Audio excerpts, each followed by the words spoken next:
I got an A in physics. Woo! Hell yeah! Look at you, genius in the house, everybody. I mean, call me Hank McCoy because I'm not sleeping with anybody either. So there you go. Oh my! Why do you hate yourself, Lisa? No. No, who do I want to be?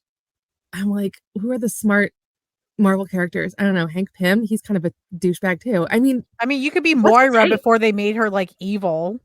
Ew. I mean, no. She wasn't that bad. She just wasn't much of a character back then, but she was an evil bitch, so. That's true. Well, anyway.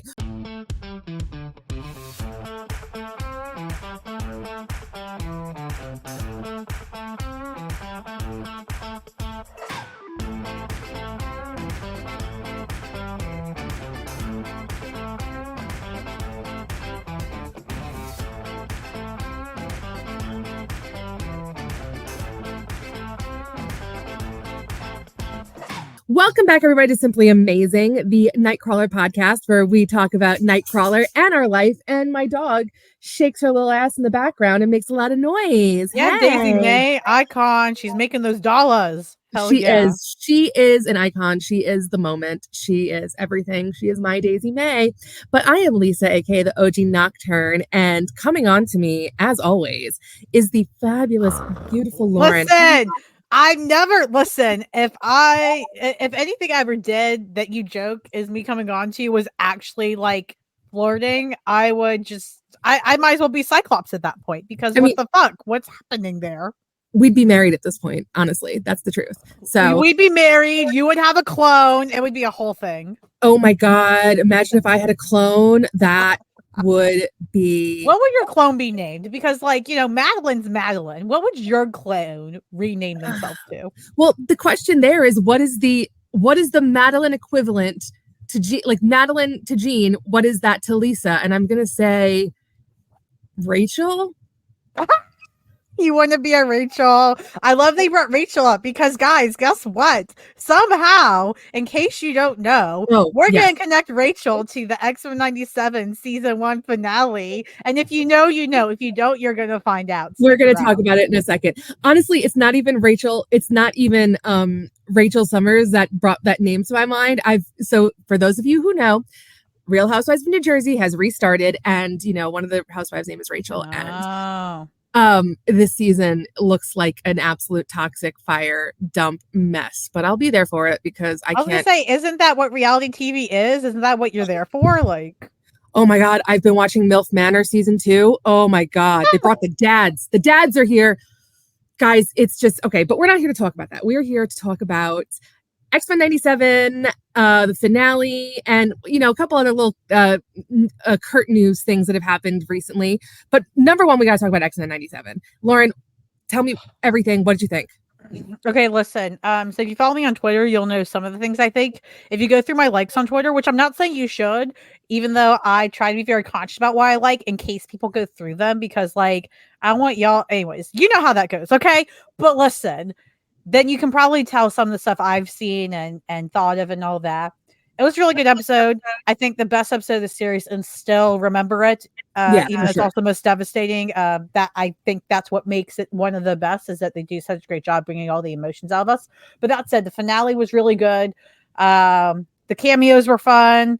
We had some more cameos kick in, which again, this is why animation is so great for superhero shit, because you can do cameos no problem, and you don't have to negotiate like $1 million deals with real people, but you still pay the animators what they're worth, obviously. Like, come on, guys. But anyways, like the cameos were great. The biggest thing that is obviously most relevant to this podcast is Nightcrawler, and I think we all had about 3 to 200 million heart attacks at one point in the episode. Because if you don't know, in the comics, there's a run called Second Coming, and that's a run where Nightcrawler is killed, and it's garbage. Specifically, he is killed in X-Men 25, which is one of the issues that Bo DeMaio recommended for homework. Which, first of all, don't give me homework. This is fun. I don't need homework. All right, I'm not doing homework. I'm not doing the homework either. It's like, oh, go watch this Star Trek episode. I'm sorry. I thought we were in X-Men. Anyway, Yeah. But No, I agree. I mean, I think it's good for like if people want to do the extra stuff, you can. But yeah, the rest of us, I'm like, I'm tired. I just want to watch, enjoy, and feel things. Or at yeah, one point, maybe feel nothing. Who knows? But that's it. But yeah, like, yeah, so and it's actually Bastion that kills Kurt. And so we were all, I'm sure I know I was flipping my fucking shit, being like, I swear to God, because he's bamfing around kind of just like in the comic. I was like, I swear to God, Kurt, if you bamf at one point and you're stopped with a blade or fist or something, I'm going to sue Marvel so immediately. I was nervous because of course they mentioned X-Men 25 and Second Coming. However,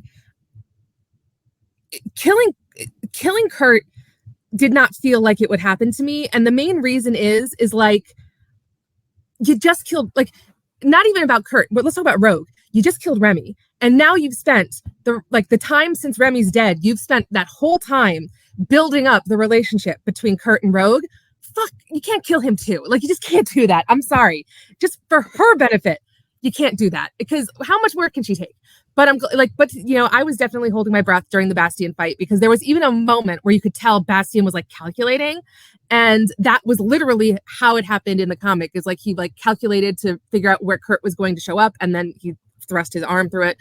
And yeah, but however, I want to say that I feel like the way that Bastion ripped Cable's arm off and then beat him with it was almost like a Easter egg, like to that, because of course Kurt bamps away and he bamps away with Bastion's arm like in his chest.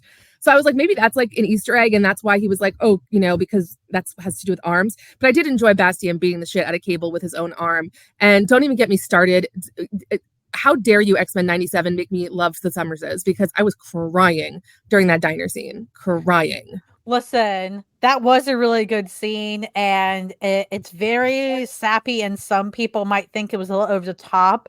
But if it hits your empathy the right way, that does its job, which is that moment where she's like, "Oh yeah, said you had Scott's eyes," and she uses her abilities to kind of make it so, and you can actually see his eyes. Like, listen, same here. Like, I'm like, I don't like we all know I'm not a Cyclops fan, but like, Yeah, damn, no. all right, I hate y'all. You got me. Like, it was beautiful. It was a great scene.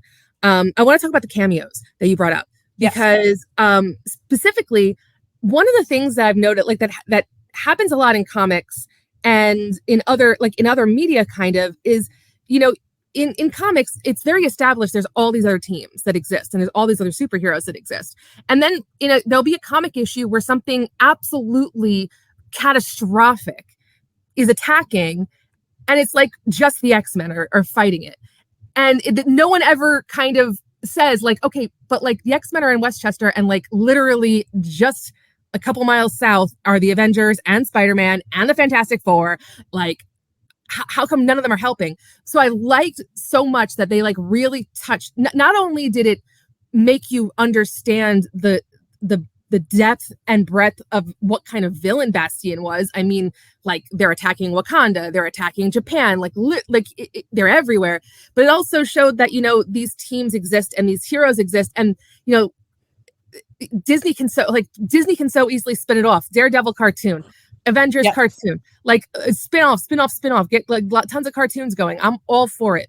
But the show definitely, there was a lot of emotion. I love, someone brought up the whole thing about Black Panther. It's King T'Chaka, not T'Challa, which again, if we're talking about, if this is in some way connected to, like, they've already talked about, they want to connect this to the MCU. That makes sense, because in 1997, in Black Panther, we saw T'Challa become the king, right? I didn't even think about that, because I was thinking, like 90s comics, but that's a good point. I didn't think about that in the MCU to talk. So they can be connecting or pulling that from the MCU, which is fine.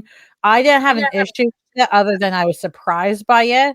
I know some people have complaints with it because they think that was done because they refused to recast T'Challa. I mean, but to my knowledge, and correct me if I'm wrong, somebody, I need to Google this, but I believe other people have voiced Black Panther before that weren't Chadwick, like have voiced T'Challa. Like, oh, I'm pretty sure they had before Chadwick Boseman was cast or what have you. Of course. So I'm Of like course. that. Yeah. So like your thing to me makes more sense, but we won't know unless Marvel ever tells us, right? Like we won't fucking know. I mean, I'm gonna say it with confidence. I'm right. Like it's I love this for you. Yes, girl. That should be a t-shirt. I'm gonna say it with confidence. I'm right. Sell it. There you go. It's the timeline. Think about again, we saw in the movies in the whatever year Black Panther came out, but it was like in the past 10 years. We saw him become king. So of course in 1997 it's his father. I'm sorry guys, if you have a problem with it, take it up with time. Okay, talk to Nathan, talk to Cable, maybe he can understand, he can explain. Listen, Nathan had his arm ripped off and he got beat with it. So I don't think he's open to a conversation right now. He really got beat he beat the shit. Bastian is so I love how much I hate how much I love Bastian. He was a phenomenal villain. Theo James was so good, and everything with Charles and Magneto also very loaded with emotion. I'm wondering if they're going towards the Joseph story. I don't know, because the whole thing about him not knowing who he was, but then at the end he said he was Magneto, so who knows? I think, so one thing I love about this show, amongst many things obviously, but one thing I really love is how they were able to take multiple X-Men stories, and albeit from multiple different periods of time, and be able to use them to tell those stories, though not completely. They told pieces of them, but they did it so that they could tell them all together at different points, make it work. And even though, there are times where I'm like, yeah, I would have liked to see maybe more of Inferno. That'd be really cool. It still worked enough that I wasn't like devastated or pissed off. They didn't do more of it. I was just like, oh, bummer. They didn't do more of it, but that was really great. And then I moved on. So they took all these different X-Men stories we've gotten and threw them in there and somehow twisted them into their own new plot, which is genius, and honored them and changed things. And that's how you do an adaptation. This show, this season has shown how you adapt shit. This is how you adapt comics. You take pieces of them, make them make sense, tweak a few things that you need to, because you're telling a different story, obviously, just using all these different pieces of stories, and you go from there. Like it's fucking genius, and I have no idea how they pulled it off so well writing wise, but it truly is a feat. Like I really they really deserve to win awards or what the fuck ever for the writing alone, and that's not even talking about how great the animation and voice acting and all that is. Oh yeah. Well, they're up for an Emmy. I don't know if they're actually up for an Emmy or they submitted. They submitted, yeah. So we'll see if we'll remember it, which I swear to God, if it doesn't at least get the full nomination, I'm going to kill someone. But if it does get nominated, then I will escalate that to if it doesn't win, I'm not actually going to kill anybody. But you know what I mean? I'm going to piss the shit. And okay. God, it's gorgeous. And I just want to say that if it wins the Emmy, keep in mind, this episode is the episode that introduced Kurt. So Kurt won an Emmy. You're so right. Kurt wins Emmys. #. That will be the second Emmy for this podcast. I love this for us. The stupid one that I got from Stupid Things. I also want to point out though that like the X-Men, just watch like the X-Men shit. It's gonna hopefully, knock on wood, continue to be great. And as long as it is, it's gonna be the thing that wins Marvel all the awards, not the Avengers, not Spider-Man, and sadly, not all the awards Black Panther deserved. I will fight everyone forever on that. But anyways, it will be the X-Men that will fucking do it. Well, the X-Men are the gold mine for everything. I don't want to go crazy and be like, let's start talking about awards, because these still are superhero movies, and it's not common, but it is becoming more common for these movies to get awards. However, I mean, what you're saying can be backed up by history, because historically that is what the X-Men have always been for Marvel, until Marvel had to pivot to the Avengers because they had no choice, because they had no movie rights. Yeah, so we've talked about this 1,000 times, but yeah, because they screwed up. But like, well, they didn't screw up. They didn't screw up. I don't want to say that, because Marvel would have gone bankrupt in the 90s if they hadn't sold off those rights. Fair. That's so we would have no more. We would have no MCU if not for them having sold off those rights. So, however, they had no choice but to make the Avengers big. But now that they have their top property back, look at what they've already done with it. This cartoon I had no expectations coming into this cartoon, because I'm an Evolution girl. I loved X-Men Evolution. I've gone back and rewatched the animated series because I watched it as a kid, but I just find as an adult it doesn't hold up the same way. It's very clearly a children's show. Right. And this, I had no expectations, and I'm blown away by what they did. And they've left us some serious cliffhangers. Oh, first of all, before we get to the cliffhangers and everything, there's no doubt in my mind that the Maximoffs are going to show up in season 2. Oh yeah, no, yeah. So yeah, that's another cameo. So the second I watched it, I watched it early this morning before Lisa did. But I was like, oh my god, Wanda's here, Pietro, we saw Lorna and all this stuff. I'm like, well, number one, we're gonna see him, which is amazing. They're showing up at some point again, hopefully, knock on wood. Number two, the fact that they have them all there for Magneto means they might put Magneto's family fully back together again. I mean, let's do it. Okay, so 2 things on this. Number one, I just want to point out that Magneto, the woman that you are having sex with, is on the same boat as your children. Reevaluate that relationship. It is inappropriate. Number one. Number two, at the end, you see the big poster with all like the assumed dead, and there are two people and 2 people alone who are listed as off planet or off world, I think it is, and that's Scarlet Witch and Pietro. So it's interesting that those 2 specifically, that wasn't done unintentionally, that those 2 specifically, who are twins, who are Magneto's children, are the only ones listed as off world, and the others, most of them are presumed dead because they have been unhinged from time in a very interesting way. So yes, I'm super fucking hyped with that, because the first one we see is that a couple of them. I know Rogue and Kurtz. There's a couple other with them, but I think Beast is with them. Beast, Charles, and Magneto. There we go. Was it them? And was Jubilee with them too? No, I think so, remember. But maybe, I don't know. Anyways, a bunch of them are in Egypt, like 3000 BC or something. And guess what? They find En-Sabah-Nur, which, if you know, he becomes Apocalypse.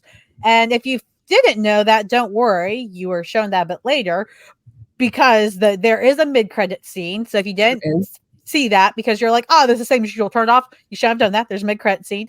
And you actually see Apocalypse, like fully as Apocalypse, on, where is it? Genosha, right? And Genosha, present day, he picks up a playing card, and it becomes very clear that, Lisa, you were right again, because Gambit is going to become his Horseman of Death next season. Oh yeah, 100%. We're getting the fart monster next season, ladies and gentlemen. It is happening. We are getting hopefully they adjust his powers and his look, because like the whole black skin with white hair, and like it was just not a good look, and it looked greasy. It just looked greasy. Maybe they'll change it for the show. Like, they probably will tweak it somehow. I don't know, for better or worse, but you know what I like? I liked what he looked like in that flashback, which was with like the like the skeletal look. It was very like Dr. Facilier or whatever he's called from the Princess and the Frog, which of course is very like voodoo and that like Cajun magic and stuff like that. So that look I'm all about.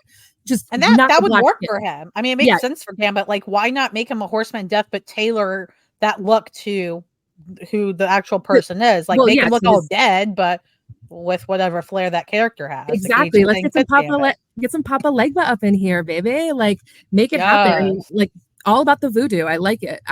So we're definitely getting the fart machine next year or next season. And so we dealt with En-Sabah-Nur. We met him. But Jean and Scott were sent to the future. They went to the future, and guess what? They found Mother Ascani, aka Rachel. Exactly. Like, so guys, guess what? I get to talk about Rachel again, and I have a reason. Let's go. No, we'll never stop talking about Rachel. Just wait till we start reading X-Men Gold on the show. Like, it's going to be a disaster. I can't wait. We should read X-Men Red soon, though. It was really good.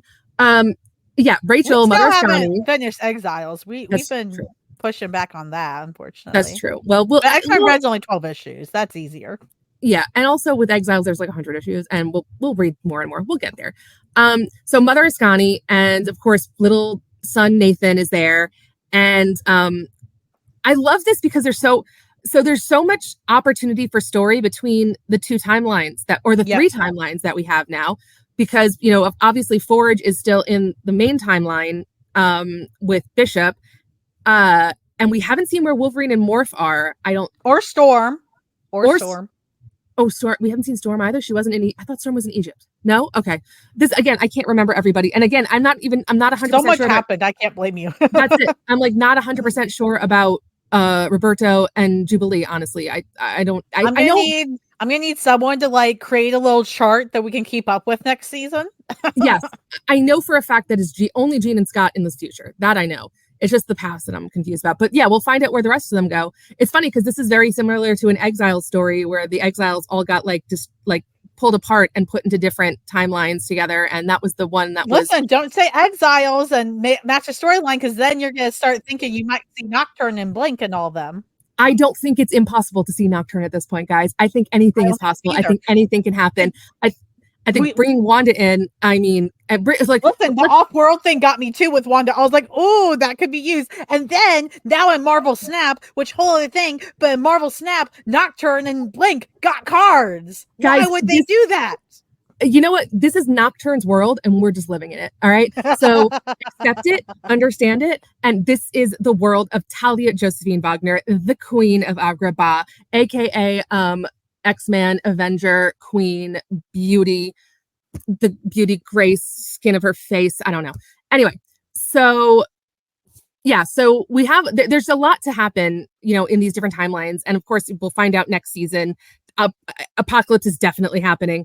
Yeah, it's, I don't have many bad things to say about this show. It's just been it's been a fun time. And they've done Kurt really well. Even they did inject a little bit of his religion in this one with him praying, like he did a little like like a signs of the cross, you know, when they were going up against Bastion, and then he was like doing the Lord's Prayer with Magneto and Charles, which that's good, you know, get in those good boy points with your future father-in-law, buddy. Like, you know, I know he's Jewish, but you know, he's spiritual. He gets it. So, yeah, yeah, I can't ask for more. This is the best Kurt we've ever had in between live action and like any kind of, outside of comics. This is the best Kurt we've ever gotten. Yeah, I agree. I mean, and it seems like a lot of you guys, or at least people on Twitter, do, because we put up a poll today on our Twitter saying, as a Nightcrawler fan, how happy are you with him in X-Men 97? And 83% of you said A, near perfection. 17% said B, that's almost my boy, and that's it. No one said anything less than a B, which I would agree with. This is the best Kurt we've gotten. I still think he could be a little bit better almost, but that's mainly my personal preference in terms of like, kind of like you just mentioned, like the religion stuff with him. I have no problem with him being religious. I just don't like that he seems hyper religious compared to other X-Men, and maybe that's because other X-Men aren't religious. I don't know, but I don't like him seeming hyper religious. That bothers me. But again, that's a personal preference. That's been here since the 90s. It worked for a lot of people. Totally okay. I'm having a fucking great time. I completely agree with you. I've seen some people complain about not enough time for characters like Storm. And while I get that, like, I think it is weird her not having as much time. I think it is cool that big X-Men characters that always or almost always get the most time, like Logan, like Storm, even though Logan gets far more than Storm, don't get me wrong, but they're two of the X-Men to get a lot of the spotlight. It was cool that for once they got less spotlight while others got more in terms of like Rogue. And that's the thing I think about with stuff where people are like, well, Storm should have got more. Okay, where would you have taken the time away from another character to give her stuff? Because I would not take away anything from Rogue this season. That stuff has been so good. Personally, the only place I would even attempt to take time away from would be like Cyclops, but that's because I'm biased. That's not because it was a good storytelling. That's because I'm not a fan of Scott, but his shit was still good. So like there's nowhere in my opinion to take from to give to Storm, and she still got some stuff, which is good. And it was more than Logan. She actually got more than Logan. That's batshit crazy and wonderful. So I'm not saying people aren't valid. I just think there needs to be more context, and hope that maybe next season she'll get more. But again, look at the fact that these are characters that usually don't get anything, got something, and Storm is one of those X-Men characters that often does get a little more. So like, Yeah. I mean, I totally agree with you. Like, and here's the thing, I don't think Storm wasn't given enough.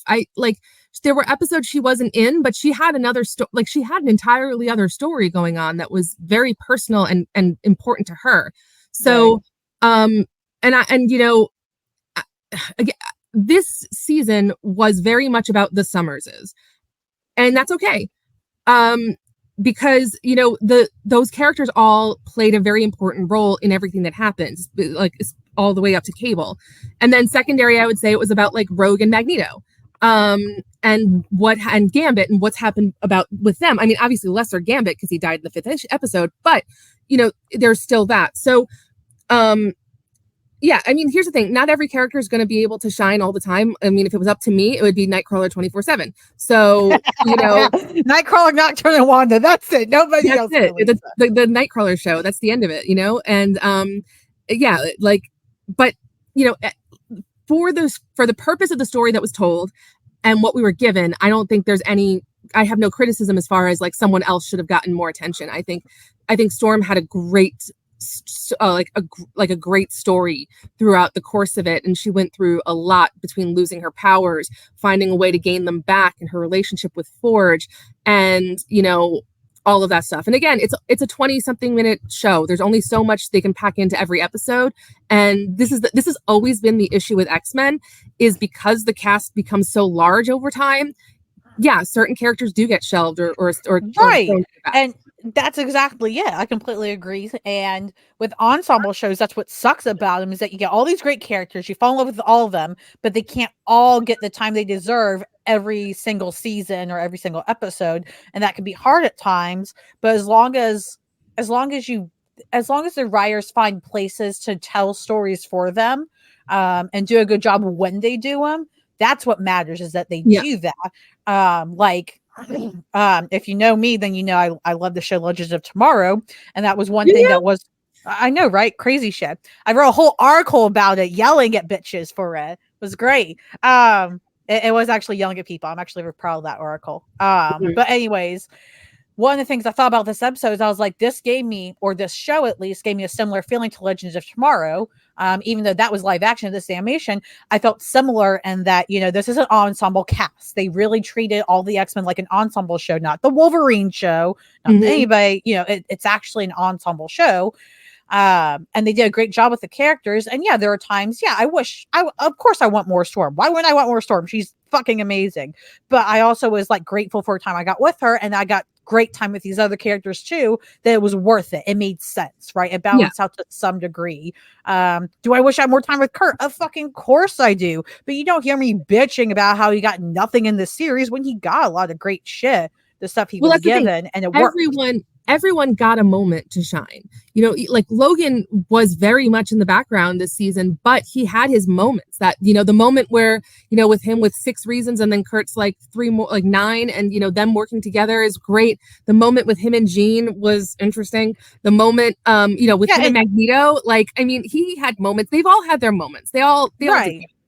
Yeah, and Jean got her moment with the Phoenix, which, oh my god, that was, don't get me wrong, I know in the comics we're all like, Tiny Phoenix, she keeps coming back, but I love seeing the Phoenix in action. I want her to eat planets and just do her thing. Like, yes, Phoenix. So yes. I had a great time with that. I didn't understand though why, and I think it was just for plot purposes. That's why they didn't actually give us a reason, which whatever. But I was like, oh, the Phoenix is that great. Jean's gonna destroy everyone, everything, and do whatever she wants. Fantastic. But then she just sends the Phoenix away, and I was like, I don't know how you can just do that, but all right. And then number 2. But doesn't she have that? It's like that's what she kind of can do in the comics now. Like she's kind of like, I don't fucking know, but it was not explained to me in the show. So I was like, I have no explanation in this verse of how this is happening. So what's happening? But okay, whatever. I just accepted it. But then, you're like, wow, they eliminated the threat. Well, the threat's still there. And I was like, why don't you get the Phoenix Force back, Jean? What the hell? That wasn't explained. And I'm sure there can be a reason, like, oh, you only take the Phoenix Force once because you keep using her too much. She'll fully consume or control you.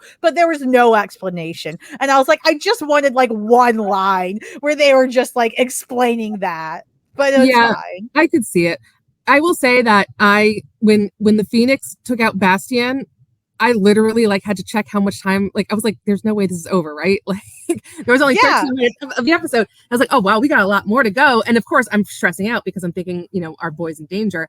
But yeah, Bastian. Like I just keep going back to Bastian as I love the way they decided to deal with him in the end, which was basically like we keep fighting him, but he's inevitable. And they said it a couple times. The future is inevitable. I think even Kurt said it. He's the future incarnate is what Kurt said. And so it was more like, let's work with him instead of, or try to like appeal to a different side of him.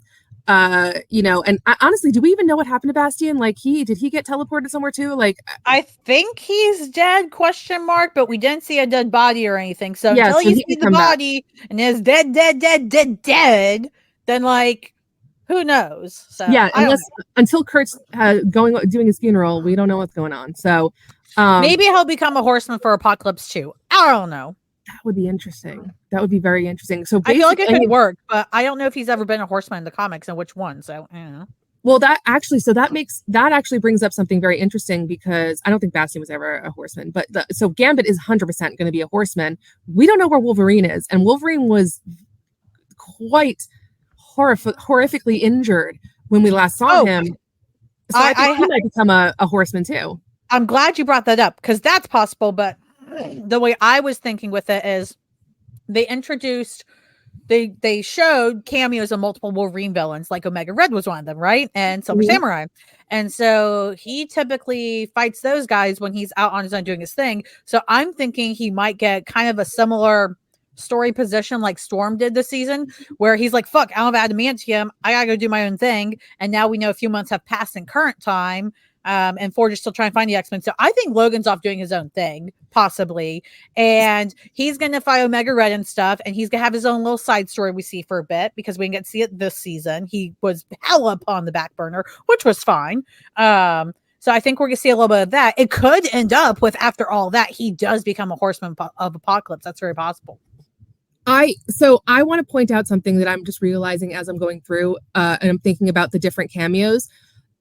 There were several specific cameos of characters who do become horsemen in different versions of X-Men, right? So Psylocke became a horseman in. They did zoom in on her. I was wondering why. Yeah, they zoomed in on her, right? So she's one. Lorna was Apocalypse's was a horseman, and I think she was a horseman at the same time Gambit was, and we had her show up in Magneto's mind with the twins. Right. Who else? I mean, if we're going by the movie, it was also Storm and Magneto, which they're obviously not going to be horsemen.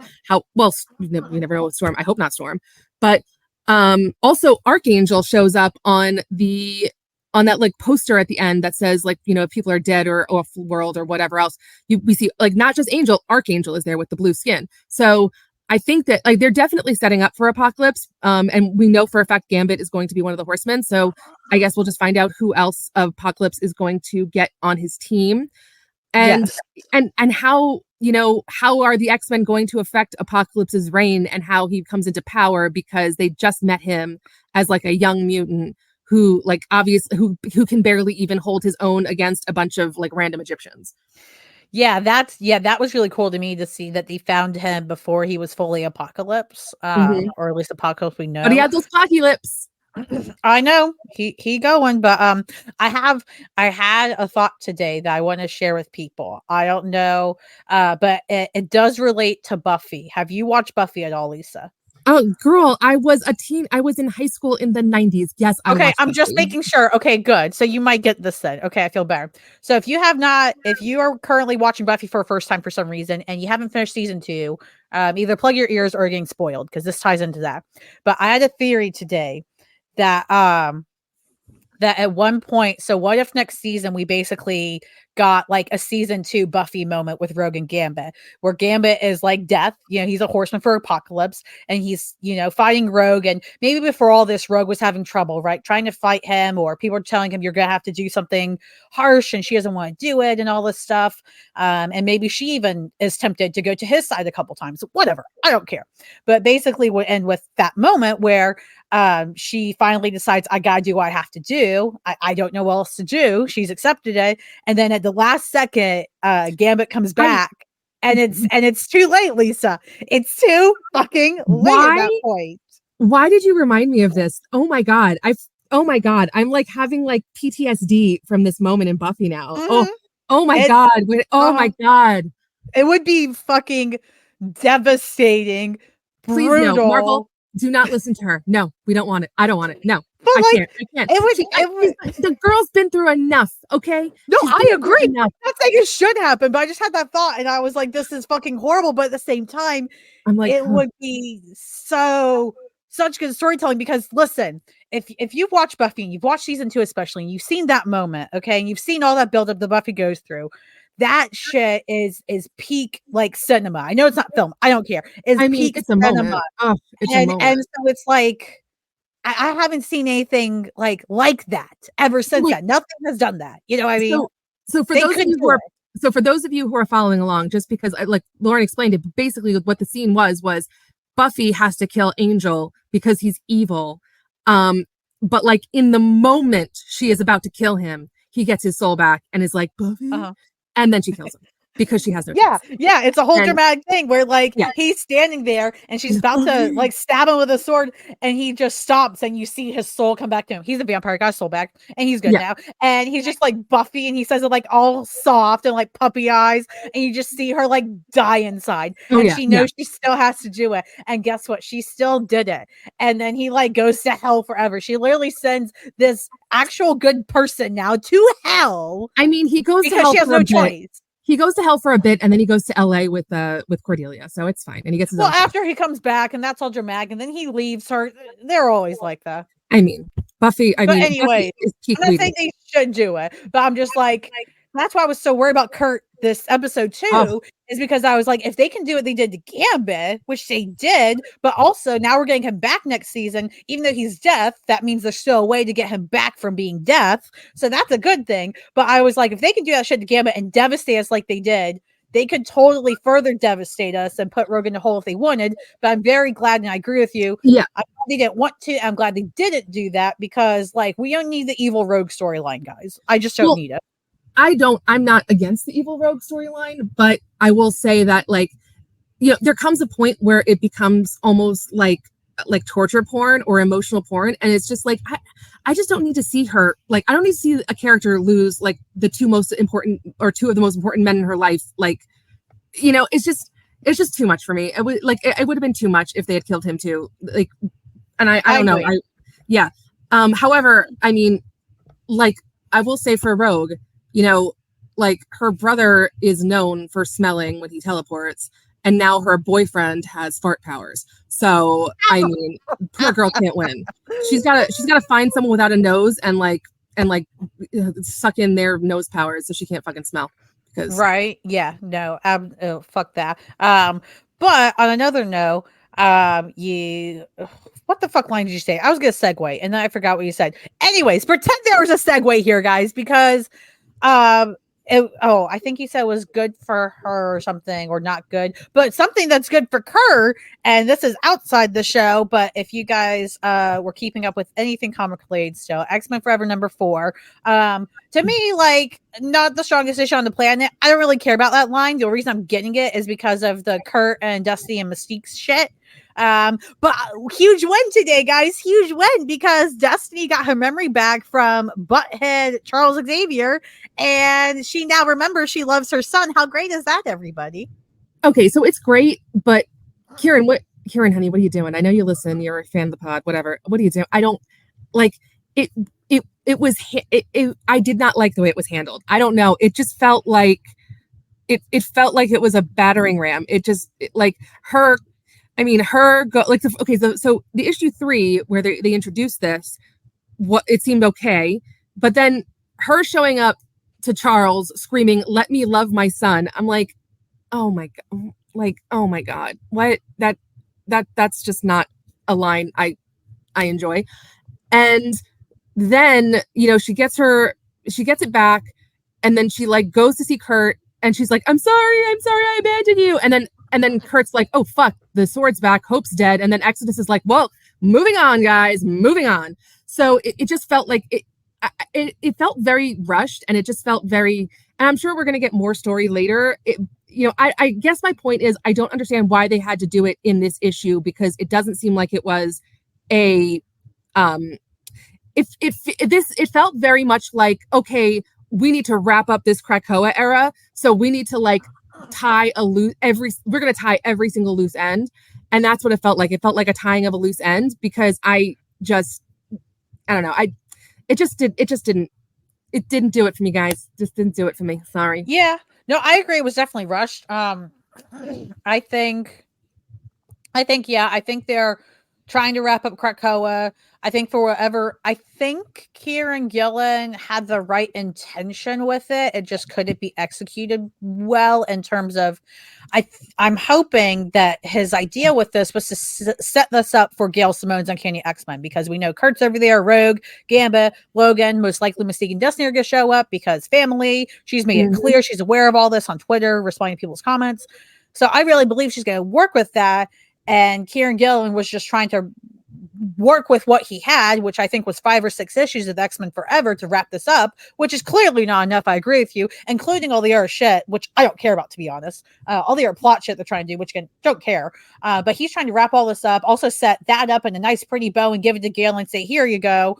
So I agree it was rushed. I think it could have been done better. I definitely hope that there could be a lot of, we get more with it, and I think we will. But yeah, anyways, I was just glad to see, even if it was kind of out of character, or maybe for me it was just without good justification or build up to it.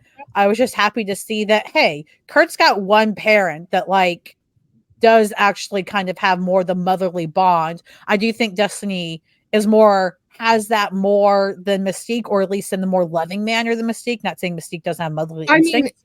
I think there's a lot, but it was rushed, and there wasn't enough build up, and we need more discussions. We need to get more into it. I agree. Yeah, there's a lot to be said for carrying a child and birthing them is going to give you a different kind of relationship with that child. Right, and that's why I believe it more with Destiny to respond in such a way, especially if like, even though it was rushed how she got her feelings, her memories back. Memories are feelings, right? It's kind of like Kurt said in that one episode, X-97. They are memories are fleeting thoughts filled with emotion, or something like that. And so she got all the emotion back at once, and that was her instant reaction. To me, it makes sense. It doesn't mean they don't need to touch on it later. They absolutely need to delve into it more, and it was still rushed.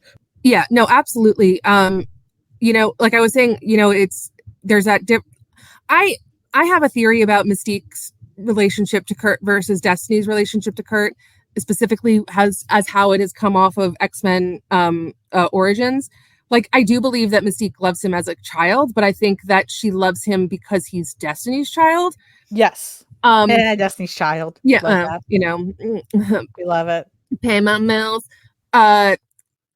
Whereas I think Destiny loves him as her child over, you know what I mean? Like, Destiny loves him as her child. Mystique loves him as her lover's child, or Destiny's child. Because, absolutely. And also I think Mystique also loves him for what the promise of him was, which was, like for her, he represented them having a normal life with a family, and like, raising a child together, and like doing all these things that they never thought possible. And obviously that was never intended, we found out from Destiny. But, that was what Mystique expected. So I think that there's also that part of like this idea of a life that she should have had, that he represents too. But speaking of family, and we're going to wrap this up in a minute because we're going a little long. But speaking of family, we got to go back to X-Men 97 for 1 second, because we had another cameo that we did not mention. He didn't show up on screen, but we heard about him. Graydon Creed is running for something. Yep, Great and Creed, which means here's the thing, because Lisa pointed this out today, as did other people, of course. It's like, where's Mystique been this season? We don't know where she is. But guess what? If Great and Creed is going to be around next season, that means Mystique has to fucking show up. She Oh has yeah. to reveal herself. Well, here's the thing. From as far as I remember, like everybody knows who Graydon Creed is. They've had their interaction in the original X-Men cartoon. That was the same episode where Rogue finds out that she's related to Nightcrawler, and I think that's the episode where Mystique dies. But yeah, I'm interested to see. So it seems like, we've got the 3 different timelines. We've got N7 Noir and Apocalypse really being about the early timeline.